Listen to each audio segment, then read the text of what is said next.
And we're back. Welcome back. We are on chapter 15, or Into the Wilderness. The snow fell steadily all afternoon, each flake condemning me for my ill temper, and Jehu did not return.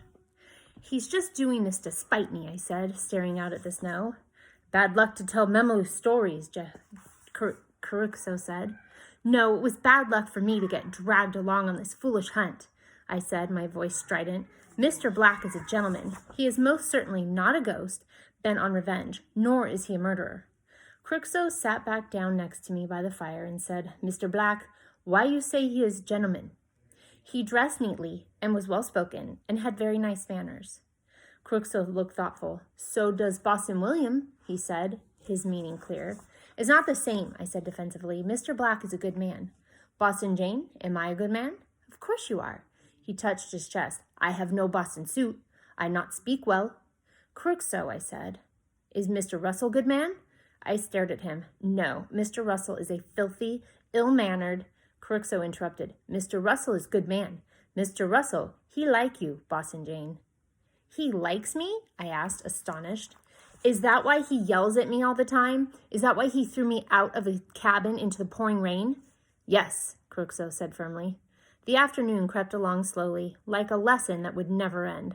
The wilderness had turned whisper quiet, so that every soft rustle seemed muted. I sat at the entrance of the cave and watched the snow fall in soft sheets, lacy as embroidery.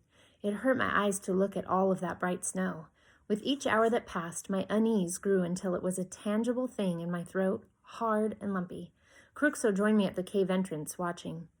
"I used to like snow when I was a little girl," I said with a bitter little laugh. Kurukso didn't respond. He seemed so solemn and distracted, staring into the snow, as if looking for something he'd lost. His graceful profile stood out against the white background. He looked like a statue that had been carved by a sculptor, his face so fine. "I wish you'd change your name back to Handsome Jim," I said softly. "Kurukso doesn't suit you. You don't have a crooked nose." He didn't seem to hear me. "Oldest brother likes snow." His voice was a whisper. "Your brother?" He held out a hand and watched as the snow fell softly down onto it, his fingers closing smoothingly over the fluffy fat flakes. "Weark," he said flatly, "died long ago. Waum sick." "Fever?" "Weark was most handsome. He always laugh at me and say I have crooked nose." He rubbed a slight bump on his nose. It was barely discernible, from when I was child. "What happened?" Oops, sorry. "What happened?" Kurukso smiled sadly, his eyes wet.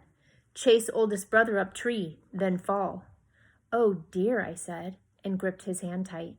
He fixed his gaze beyond me on the thick drift of snow, as if expecting to see his brother appear and laugh and tease him about his nose. Perhaps it was the way he was sitting, so still, that made me want to do anything to take that grief-stricken look off his face. Or perhaps it was that we were in the middle of the wilderness, trapped in a cave, and he was warm and smelled good to me. Or maybe it was just because I had wanted to do it for so long. Whatever the reason, I simply leaned forward and kissed him. It was a strange kiss, different from Jehu's. It was softer somehow, and there was none of the electricity racing up my spine that had been there when Jehu kissed me. But still it was nice and warm and comforting in a way that felt good. It didn't seem to matter anymore that Jehu thought I was a smelly pest. Here was a man who found me pretty, who thought I was worth kissing. For a moment, Kurukso just sat there, kissing me back, my lips clinging to his, and then, incredibly, he moved as if someone waking from a dream, and took my shoulders and held me gently away from him. "Hilo," Kurukso said. "What?" "No," he said, and I was abruptly quite sick of jargon lessons. "But I thought," pushing a tangled red curl out of my face, he said kindly, "You are a good friend, Boston Jane," he clarified. "Best friend." "A friend? Mika, kawak, ats. What's that?" "I teach you more jargon," he said. "Mika means you. Kawak ats means like sister." "I'm like a sister to you?" I asked, astonished. "But you didn't kiss me like a sister." He blushed. "Like very pretty sister." A slow, dull ache settled over my heart. Was I cursed to go through life alone? Was everyone I loved destined to die or reject me? I covered my face with my hands. I wanted to curl up into a ball and die. "Boston Jane," Kurukso said softly, but I had heard enough.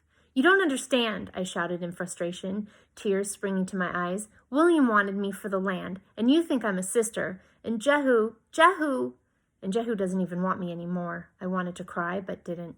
A wolf's soulful bark echoed in the rapidly falling darkness. "Jehu," I whispered, but his name was snatched away by the wind. Darkness descended on the mountain, and with it a thick gloom that seemed to fill the very air. Still Jehu did not return. "Sleep," Crookshaw urged, wrapping a blanket over my shoulders. I shook my head. No, I couldn't fall asleep. A feeling of dread as thick as the skunk smell had entered the cave. I knew that if I fell asleep, he would never come back, that Jehu was lost out there in the snowstorm. He would die, and that my harsh, foolish words had been the last thing he heard from my lips, just as it had been with Papa. The night dragged on. The snow tapered off, and the stars emerged to blink high in the heavens. Had it really just been a few months ago that Jehu and I had danced under a starry sky so much like this one? If I strained my ears, I could almost hear the sound of the fiddle rising in the night air. See Jehu's blue eyes glittering down at me, full of laughter and warmth, and something more, something I recognized at the time, but couldn't bear to admit. He was a sailor, his personality so intertwined with the sea that even his hair smelled like a salty breeze. But why had he turned his back on it, abandoned a life he loved to stay in this wretched wilderness? "For you," a small voice inside me whispered. I suddenly knew that he didn't want to marry me to get land, that I had been horribly, horribly wrong. I closed my eyes and remembered the proud look in his eye when Mrs. Frink offered him her crumb cake. "I'll have a piece of pie. Jane makes wonderful pie," he'd said warmly, his eyes settling on mine with simple conviction.